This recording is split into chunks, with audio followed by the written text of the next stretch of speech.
How would you like to discover how high-functioning women can overcome hidden anxiety? As a high-functioning woman myself, I'm so interested in this topic that Susanne McAllister will cover today. She's an author, therapist, and founder guiding high-achieving women beyond anxiety. And her book is called The Anxiety Detox. Now, her podcast and her work is rooted in a unique blend of evidence-based therapy, including EMDR and CBT, somatic practices, nutritional, neuroscience, mindfulness, and spiritual connection woven together to support real women in real life. So, Suzanne, tell us more about how peak performance women can overcome their hidden anxiety. Heal Podcast with Lily Patrascu shares longevity and anti-aging techniques to stay young forever, increase energy, overcome addiction, and live your longest, best life ever. Shared by world's most innovative, alternative, and traditional health thought leaders, healers, and doctors. Discover quantum healing strategies to heal your mind, body, and soul. Thank you so much. I like the real women and the real. I love that because I feel sometimes, well, thank you so much for having me, by the way. I'm really excited to be here. And I wrote the Anxiety Detox because I'm a high-functioning woman that has anxiety. And before I actually studied psychotherapy, and I had a holistic clinic when I lived in Spain. I've always been interested about women and how we can live our best lives. So I come from a very spiritual background in that respect as well. But I did not actually realize about my own anxiety until I studied. And then I thought, wow, does not everybody have a mind like mine where they constantly go like, okay, but what if that doesn't happen? What if this? And like, do I have a plan A, B, and C? When I pack my suitcase, what about, like packing lightly and looking after everybody else but myself? And realizing that anxiety is like part of like I'm not going to say the baggage, but it's a part of our makeup as women, because we often are raised to care a lot for other people, and we often, especially like not maybe the new generation, but our generation, has also been used to using like blame or shame as part of our motivation, where we're like talking to ourselves, like this inner critique where we're like talking to ourselves, and it's not very kind. We would never speak to our best friend the way we speak to ourselves on the inside, and like all of this is like slowly changing. So first of all, it's actually really important to figure out like what is actually going on with myself right now, and to take the time.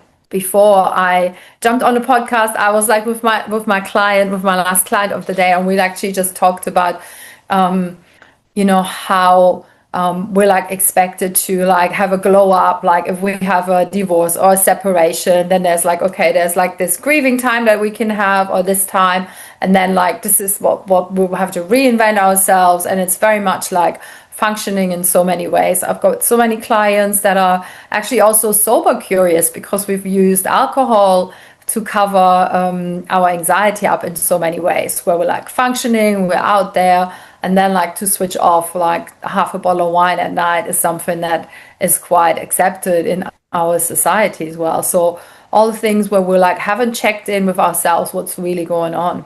And I feel as soon as we start comparing ourselves, and it's very hard not to compare ourselves when we're all scrolling on Insta or scrolling on Facebook, and everybody else's life seems to be so much better than our own in so many ways. Not that anybody that we would admit that. So I'm like a big fan of actually really, the sisterhood. So that's why my membership is called the Soul Sisters. My podcast is called the Soul Sisters, because like I feel it's time for us women to like move closer together and be there for each other and go like, what's been really going on? The time where we like put up this facade and we can't be caught like, doing mistakes or like being weak, and we're trying to like really power through everything. I think that's like outdated. That's like the old paradigm, like blaming and shaming and like putting up the front. I'm like, no, now it's about really being authentic, supporting each other, being soft, being connected. Also spirituality is like, because I feel that is what has been missing, has been the missing link in for a long time for many of us. Thank you. Yeah. Tell us, what's the blueprint for a high functioning woman to start taking that anxiety under control, to keep it under control so that you don't allow the anxiety to stop you from achieving your goals? Yeah. The like the phrasing when you're like how can we control the anxiety, I think that's also where it's like that never works, right? So like how can we, because we try to control so many things. We can try to control, how we show up. We try to control, I don't know, but if you have kids, right, we try to control how our kids turn out, like that they become good people, so all the things. And I feel our anxiety actually has like to friend our anxiety, to go like, wow, is this like, maybe our anxiety has a message for us, like what is this actually really about? And when we like sit down and try to become friends with our anxiety, because often it's like the warning light in the car, right, when we like that comes on and we're not trying to control the red light that's on in the car, we're like going like, okay, what does the car need now? And the car might need an oil change, or it might needs to be like less treated like the way like a race car when it's really like needs to have a brake. So whatever it is about like really finding a way to connect with other women, and also to get help in a way that will need somebody that like has walked the path before.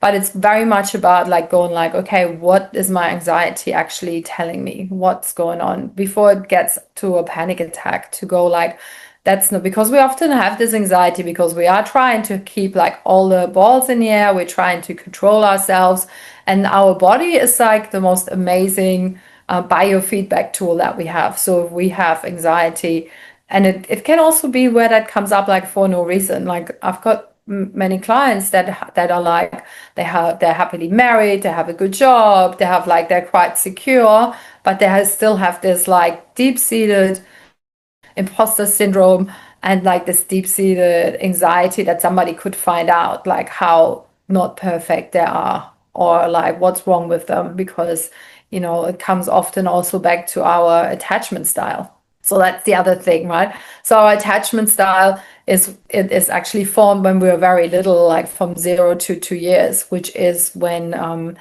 we figure out if the world is a safe place, or if we should be anxious, or if we can, or we should avoid things or people. So like attachment style plays a big role in our anxiety style that we relate to later on in our life. So yeah, do you know a lot about attachment style? Do you want me to give like a quick little breakdown of that?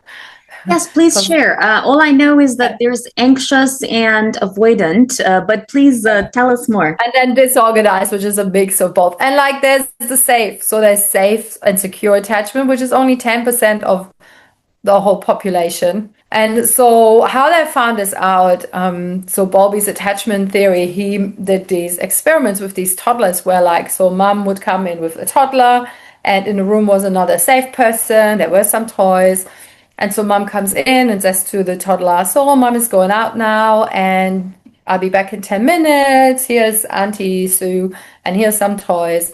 And so if you're a securely attached child, which would mean you would figure out that the world's a safe place, mom is coming back, like where you expect nothing but the best for you, and that's when you're so little already, because that has been proven to you already, because mom used to, like caregiver, often it's not just mom, right? Comes up. So if you're a secure baby or a secure toddler, then mom goes and the child goes like, oh, cries a little bit, but then goes like, oh, she's there, toys are here, she's going to come back, plays. And then when mom comes back, 10 minutes later, baby goes, oh, nice, mom is there, and either plays or, says hi to mom and feels. So it's very undisturbed in so many ways.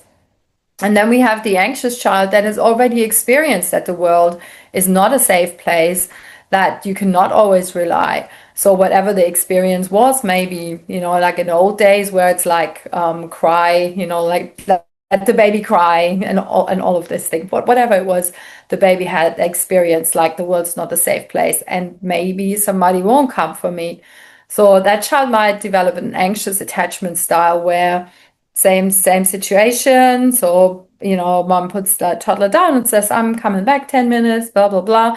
And then leaves the room, and the baby is inconsolable, cries, cries, cries. There's no toys that can help, no safe person, just like tries to get out of the room, looks at the room. And when mom comes back, clings to mom, never wants to let her go. And then is hyper vigilant from then on as well, to like whenever mom wants to leave, always makes sure that, can I come with mom? Or even like, behaves in a way that mom will take her with her all the time. So that's the anxious attachment. And our attachment styles, this is like how we actually do a relationship later on. And so then there's also the avoidant, where the baby goes like, I can only rely on myself, nobody's going to come and rescue me, so therefore it's not safe that I let people come so close to me. And so this toddler, when mom leaves, just goes like, I knew it anyway, right? It's just me.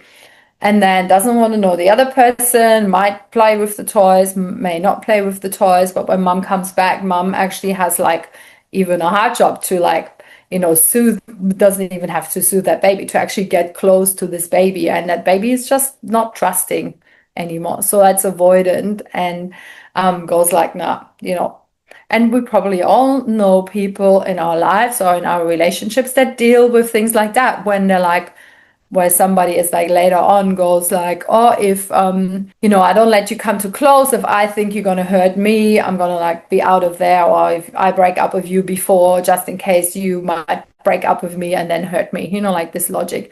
And then there's like a mixed, which we call disorganized, which is like, I would say, not blowing hot or cold, but is a mix between the anxious and the avoidant. So really wants to have this relationship, wants to be close. And then when that person then comes really close, goes like, oh, no, too close, like, no, can't do this, and then pulls back, and then keeps coming, going. So, and often, like on the attachment styles, because we don't know that, like this is like quite new. And also we haven't healed this attachment style unless we had a very conscious parent that has helped us with this. But then, so we don't know this. And then our relationships that we pick, so often an anxious person will pick an avoidant person, fall in love with that person, because the anxious person always wanted this recognition and this affirmation, and is still yearning for that. So might fall in love with the avoidant person, and because then still trying to get that. And the more clingy the anxious person gets, the more avoidant the avoidant person gets. And so our stress styles are very often like really determined by our attachment styles. So how we do life, or what we feel about life. Then if we have stress in our job, but then we go like, oh, is this going to go well for me, or do I anticipate like all the things? So somebody that's anxious is often hyper vigilant and trying to anticipate all the things that can go wrong, and tries to prevent any of this, which is also very stressful. And that's where high functioning women, that's where we often are. That's why it's being super organized and like prepared, and plan A, plan B, plan C, and we go in that, and still feeling not good enough, and still feeling somebody's gonna find out that I'm not there, that I'm not that perfect. Thank you. Let's go through the anxiety that anxious attachment style people go through, and like the blueprint for overcoming that. And then after that, let's go through how that experience would be different for someone who is an avoidant and their anxiety. So let's go first with the anxious attachment style. What would a person like that need to do to overcome that high anxiety? Yeah. Well, first of all, to be like, actually to figure out what, like from even what my small explanation here, we might have an idea. You might have an idea what you might have been or not might have been, or you might think about like friends like that as well. So what we all need is like, to be loved, to be heard, to have our needs met. And so the anxious person is trying to find that affirmation on the outside. So in the blueprint for the anxious person, it's very much about the consciousness that it's about reaffirming yourself and ensuring yourself and getting to know yourself, because often an anxious attached person has been so busy fawning. So fawning is when we bend over backwards or we anticipate what everybody else needs and we do all these things, but we actually don't have an idea like what do we really need, like being the best hostess and all the things, but not like what do I really need to feel safe and secure? Because we feel the safety and security is like, well, but if my husband, if he just showed me, like if he just comes home from work and like looks after the kids and puts the rubbish out and tells me that he loves me, then like life would be good. So we think like if the other person does what we want them to do, then we would feel fulfilled. But it's never, well, first of all, we can't control people or places, unfortunately. I think we've all tried, and definitely I have tried, but so we can't do that. But then there's also like, if we don't learn to give that to ourselves and to find that trust in ourselves and that esteem in ourselves, and often when somebody's anxious attached, we do a lot of blaming and shaming on ourselves as well, where we're not good enough. So in the blueprint of that and the healing of this is like, first of all, the consciousness, and then learning how to give this to yourself, and then also learning to be deeply in connection with your inner self, like starting to trust yourself, actually getting to know yourself, because often we don't know ourselves in that way. And so there's like a big body of work for this, really connecting deeply. And it's not so much different from the avoidant person. It's just the avoidant person, their coping mechanism of finding safety and security and love, because that is what we all want, is just their coping mechanism is just different. So it's just like a different behavior. So it's very much about finding a way where they can still be in finding that little bit of distance, but allowing a little bit more of closeness and coming closer, and what that would feel like. So it's the other way around in that sense. And to really acknowledging like why has that actually been, because often like an avoidant person just goes like, well, there's nothing wrong with this, because if I don't have any expectations, I can't be disappointed. I'm sure like that person was going to hurt me, and I'm just making sure that that's not going to happen. So there's a lot of defensiveness as well. And to really look at like, is this really true? Like Byron Katie's work, I don't know if you're familiar with, it's like, really, is this the truth? And do you know that that's the truth? So we have developed so many rules for ourselves that we go like, oh, that's the rule and that's what keeps me safe.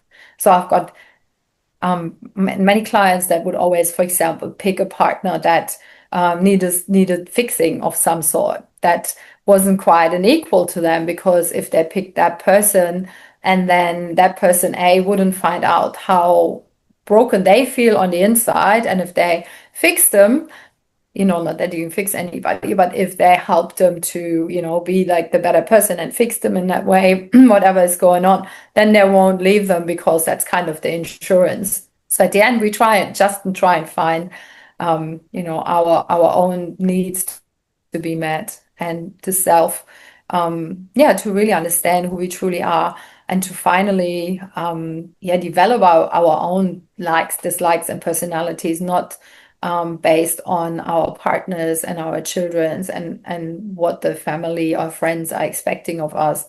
That's where the deep healing comes, and like the radical honesty with self. Thank you. How can an anxious, attached, and an avoidant person stop creating anxiety for each other? Yeah, that's such a good question, because if they keep doing the patterns that they've always done, right? So the anxious goes like, just tell me that you love me and we'll be fine. And the avoidant goes like, oh, like you're like crowding my space. And like the more you cling to me, like the more I feel like I want to run away. So if the pattern is the same, then nothing is going to change. So the anxious is going to run after the avoidant, and the avoidant like keeps running away.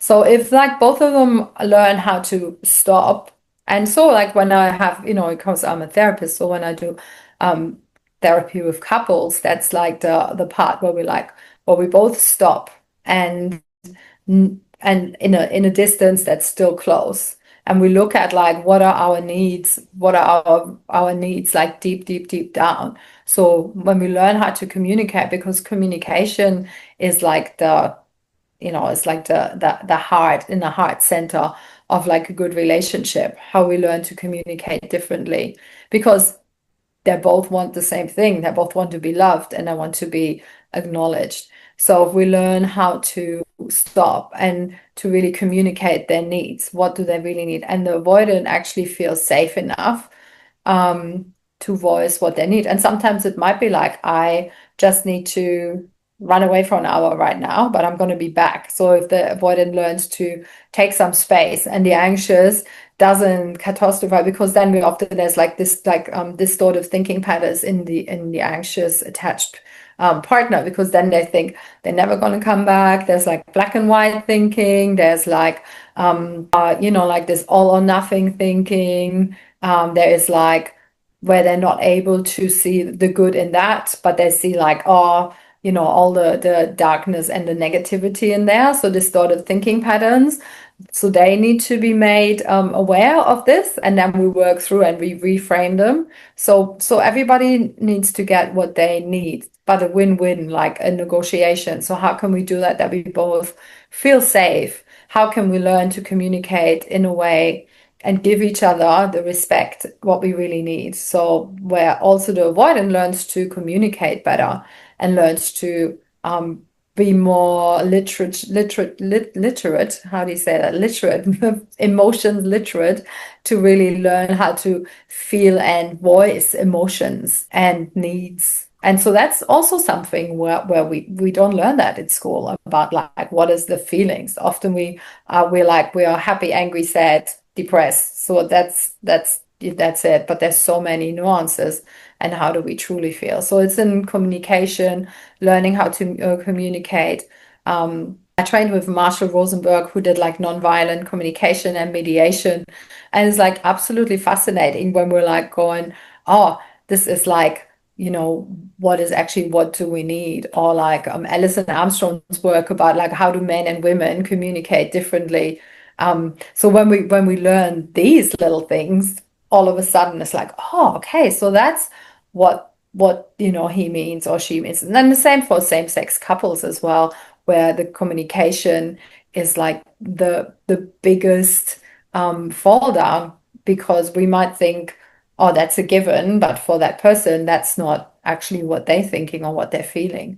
And often we're like scared as well. So if we're anxious, we're like scared to hear it, or when we avoid it, we're scared to say it, because often there's like there's consequences to saying things and being vulnerable. It's like being vulnerable is the greatest gift and that we can give the other person, but it's also the greatest risk and the greatest danger, because nobody can hurt us more than the person that we love and that we want to understand, right?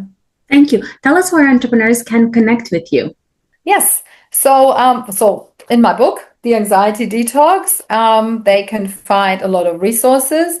I'm also, the best thing to connect with me is on Insta at Susanne McAllister. So that's probably in the show notes, SUSANNE McAllister. And on my website, SuzanneMcAllister.com, I run like the Anxiety Detox, like a 30-day challenge as well that goes with the book, where you get like a little video every day to challenge yourself to try a different technique and to connect with yourself and to connect with the other. And yeah, it's just been like an awesome, because I wrote this book for me. So, and my clients, because there's so many tools. So it's full of tools and it's really practical. And so I wrote it because there's so many things, or I'd record things for my clients, and it was a lot of the the same things, the same tools. Like, I'd use EMDR and EFT and journaling prompts. And like, so because I'm holistic, then I also talk about which amino acids, so I trained in amino acid therapy, which amino acids really help our anxiety. What do we need? So I look at food, I look at supplements. So I look like the whole person. And so that would just repeat, and then like people would say, well, can't you write that? Like, can you write this? Can you send it to me? Can you this? And this is how it started to be a workbook. And then I thought, well, I might as well, because this is how I function. I write things down. So that's my fifth book. So whatever I go through, I learn everything about it, and then I write it all down, and then I share it with the world, because I think, well, if it helps even one person, then it was really worth it. Follow me for more interviews with world's most innovative health change makers to live your healthiest life ever.